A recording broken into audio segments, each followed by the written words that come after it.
fucking dark and horrible. I'm sorry. I apologize. Yeah, we got one up here. This guy has a question right here. He has no microphone. We're gonna grab him after this question. Go ahead. How did you choose your main actors? How did I choose them? Yeah.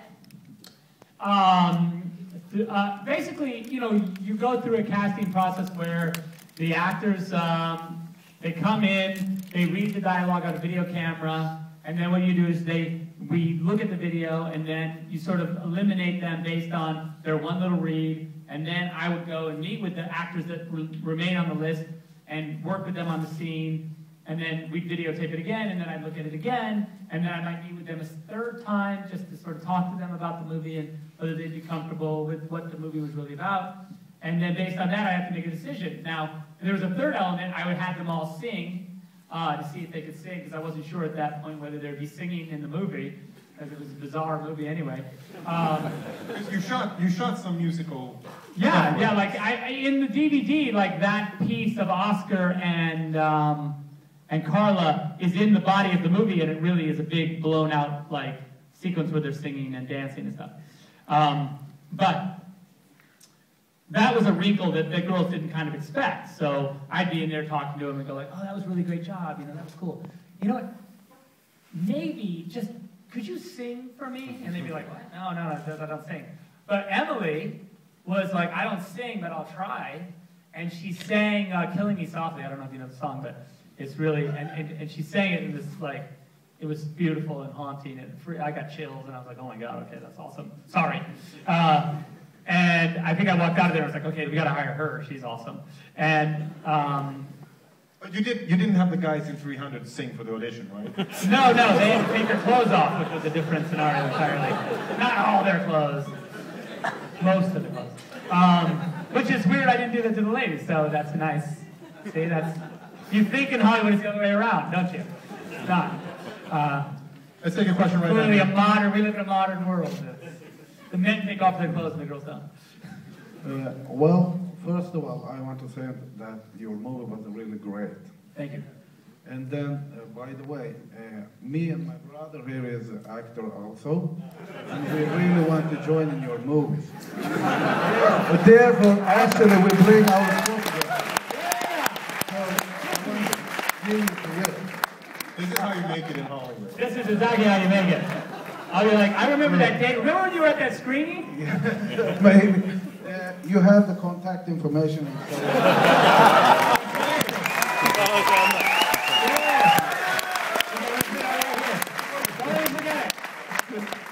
We got a question up. Awesome, thank you guys. Right? Very good. good. Give them a hand. Both actors? Oh, twins. Sometimes I meet twins too. It's fantastic. Actually, you know what's funny? There's a scene in the movie where, if you remember, it's a scene where Sweet and Rocket are sitting at their dressing table talking about, but what if it's a good plan? It's that scene, right? And then she goes, "We're not helping Davy." And then she goes, "The cook attacked me," right? And they're in the dressing room, and then Davy comes in and says, "I'm getting out of here," and they make a plan. That scene actually was shot, basically, we built a set, right, where the real actors were on this side of the set, and the mirrors were just holes in the wall, and then we had doubles on this side, right? Because if you watch the scene, the camera dolly's like this right by the mirrors, and if we did it for real, you would see the camera in the reflection. So we built 2 sets, and then we had their stunt doubles played their doubles. But before, on the DVD, you'll see, if you're interested, that what we did was we had twins sitting, like the shot started, on the DVD, shot starts earlier. It's maybe another 30 seconds longer. So it starts, and you see these 2 girls. We see one girl, you think it's one, because it's an illusion. And so she's putting on some makeup in the mirror, like this, and then they get up to leave, and they go like this. And because the camera's over here, it actually sees this twin, and you'd seen that twin in the mirror before. And then the camera continues and the scene continues. But so, as you can plainly see, twins come in handy a lot in the movie.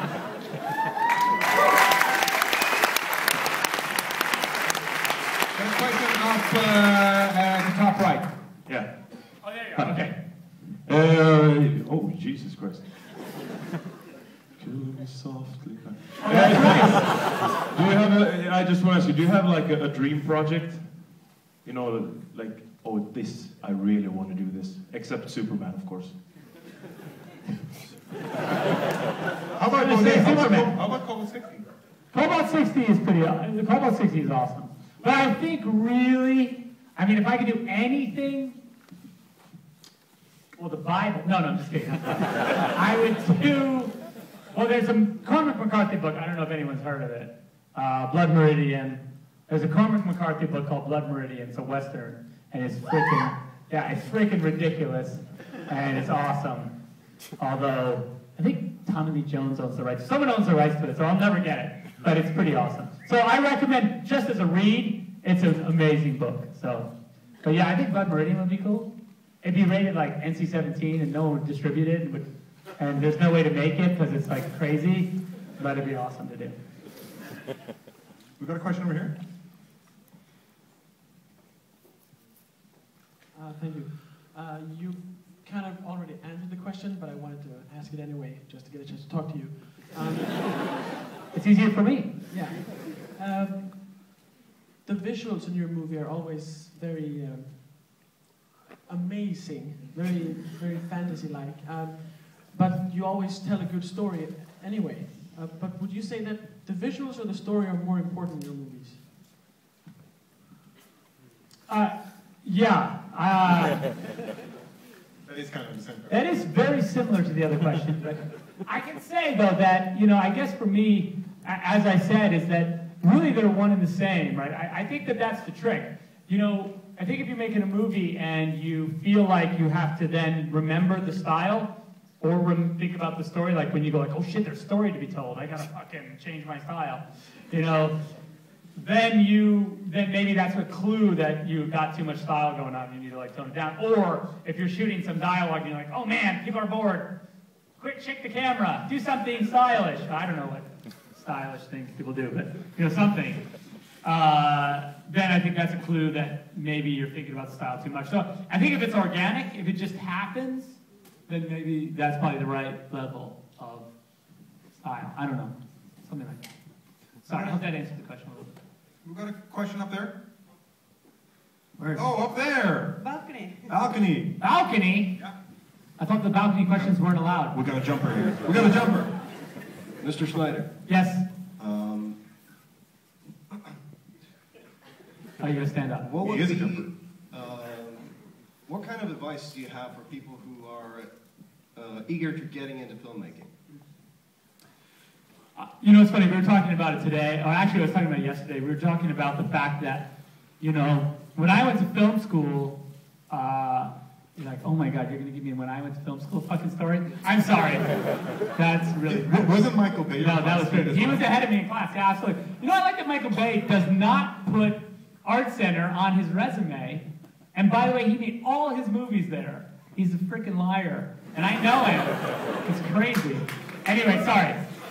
What I was going to say was that when I went to film school, you know, I made a bunch of TV commercials in film school, right? Because I got about halfway through my film school career and I said, oh shit, I'm not going to get a job making a movie because no one's going to give me a job.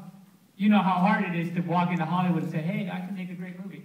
They want to see, where's your movie? And you're like, well, I haven't made one yet, but I think I could. You know, they're like, okay. Just give me $80 million yeah, and I'll show you. $80 million is it, and I can do something else.